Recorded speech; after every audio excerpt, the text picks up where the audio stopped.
একটা গল্প বলো না, গল্প দাদু।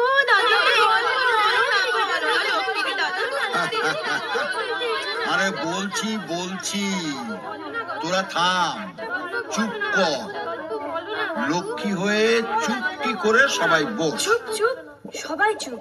দাদু গল্প বলবে। গল্প বলা শুরু করলে কিন্তু একটাও কথা না, কেমন? ঠিক আছে? ঠিক আছে, আমরা কেউ কথা বলবো না। হ্যাঁ, আমরা কেউ কথা বলবো না। কেউ গন্ডগোল করবো না। এই একদম কথা বলবি না কেউ। তুমি গল্প বলো দাদু। হ্যাঁ, তাহলে শোন। একটা রাজ্য ছিল, সেই রাজ্যের নাম দিগনগর। দিগনগর?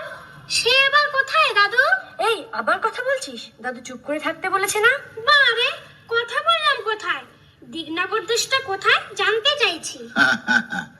দিগনগর অনেক অনেক দূরে, সাগর নদী জঙ্গল পাহাড় ছাড়িয়ে সে এক রূপকথার দেশে। ও বুঝেছি, তুমি রূপকথার গল্প বলবে তাই না গল্প দাদু? ঠিক ধরেছিস, রূপকথা। সেই রূপকথার রাজ্য দিগনগর। দিগনগরের রাজার ছিল দুই রানী। সুরানী আর দুরানী। হ্যাঁ, ছোট রানী সুয়োরানী। সুয়োরানীর বড় আদর, বড় যত্ন। সুয়োরানী 7 মহল বাড়িতে থাকেন, 700 দাসী তার সেবা করে, পা ধোয়ায়, আলতা পরায়, চুল বাঁধে। 7 মালঞ্চের 7 সাজি ফুল, সেই ফুলে সুয়োরানী মালা গাঁথেন। 7 সিন্দুক ভরা 7 রাজার ধন মানিকের গহনা রানী পরে বসে থাকেন। সুয়োরানী যে রাজার প্রাণ। আর বড় রানী দুরানী? বড় রানী দুরানী তার বড় অনাদর, বড় অযত্ন। তাকে রাজা বিষ্ণয়নে দেখেন। একখানা ঘর দিয়েছেন ভাঙাচোরা, একটা দাসী দিয়েছেন বোবা কালা, পরতে দিয়েছেন ছেঁড়া শাড়ি, শুতে দিয়েছেন ছেঁড়া কাঁথা। আহারে।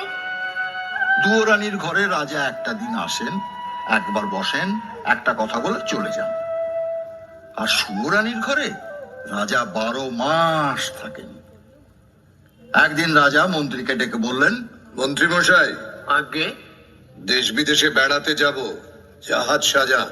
জি আজ্ঞে মহারাজ। রাজার আদেশে মন্ত্রী জাহাজ সাজাতে গেলেন। 7খানা জাহাজ সাজাতে 7 মাস গেল। 6খানা জাহাজে রাজার চাকর বাকর যাবে, আর সোনার চাঁদোয়া ঢাকা সোনার জাহাজে রাজা নিজে যাবেন। মন্ত্রী এসে খবর দিলেন, মহারাজ, জাহাজ প্রস্তুত।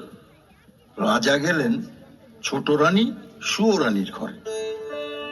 এমন সময় মহারাজ, দেশ বিদেশে বেড়াতে যাব, তোমার জন্য কি আনবো ছোট রানী? আমার জন্যে হুম, আমার জন্যে এই হীরের রং বড় সাদা, হাত যেন শুধু দেখায়, মনে হয় যেন হাতে কিছু পরিনি। ওই রক্তের মতো রাঙা 8 গাছার চুড়ি পাই তো পরি। আর এমন কি, মানিকের দেশ থেকে মানিকের চুড়ি নিয়ে আসবো তো। আর কিছু? এই মল ভালো বাজে না, নিরেট সোনার 10 গাছা মল সে পাইতে পড়ি। আর মহারাজ, আমার এই হাড়ের মুখ তো বড় ছোট, শুনেছি কোন দেশে পায়রার ডিমের মতো মুক্ত আছে, তার 1 ছড়া হাড় এনো। সাগরের মাঝে মুক্তোর রাজ্য, সেখান থেকে মুক্তোর হার আনবো। আর কি আনবো রানী? হ্যাঁ গো, শাড়ি না তো, যেন বোঝা, আকাশের মতো নীল আর ওই বাতাসের মতো ফুরফুরে, জলের মতো চিকন, সেই শাড়ি পাইতো পরি। বেশ বেশ বেশ, তাই হবে। এবার তাহলে আমাকে হাসি মুখে বিদায় দাও। এসো। ছোট রানী রাজাকে হাসি মুখে বিদায় দিলেন।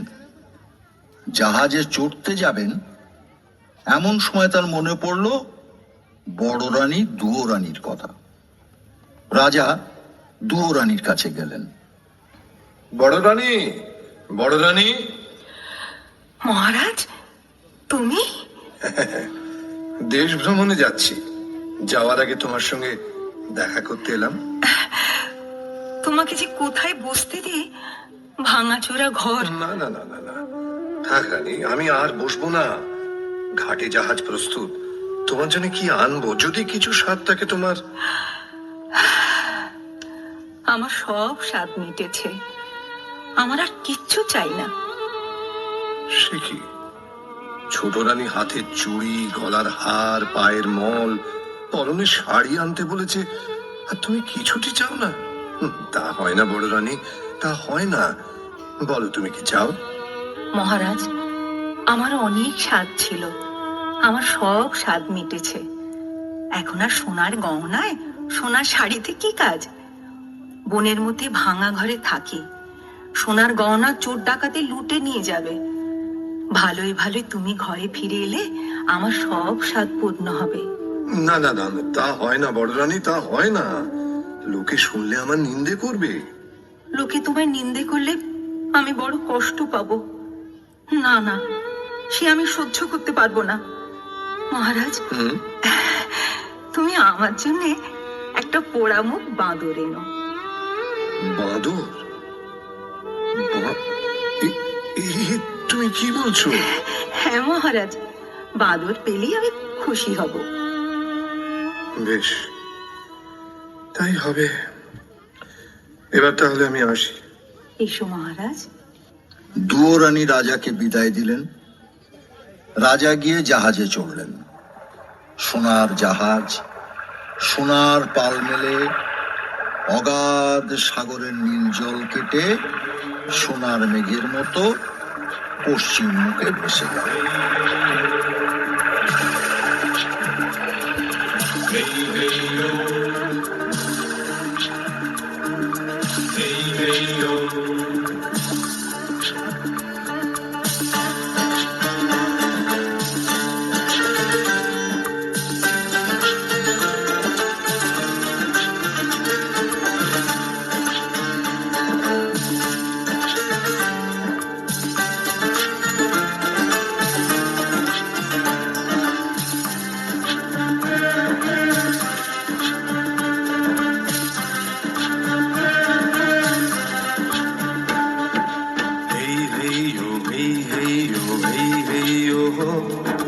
সামাল সামাল বৈঠা ভাইও মাঝি ভাইও হেইও হেইও হেইও হেই হেই ও